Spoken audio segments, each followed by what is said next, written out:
So next is respect of Sherpa culture. No.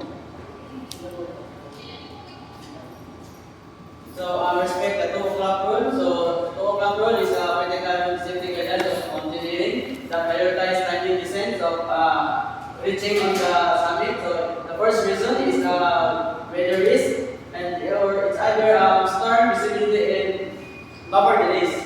So next is driver must don't pass traveling climbers without helping. So helping starting climber is fundamental ethics of mountaineering. Rotate shared responsibility and shared unity.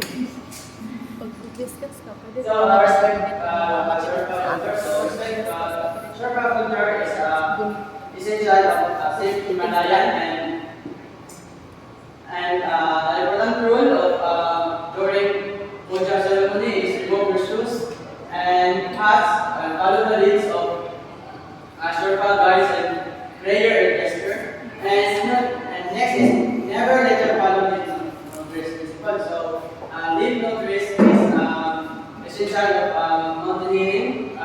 It's like respect culture and the environment, just like ecosystem and yun. So next is true extreme altitude. So the summit of Mountain Everest, so 8,886 and 0.48 meters is critical survival. It's because of oxygen and lack of altitude sickness and yun. Okay, lang pa.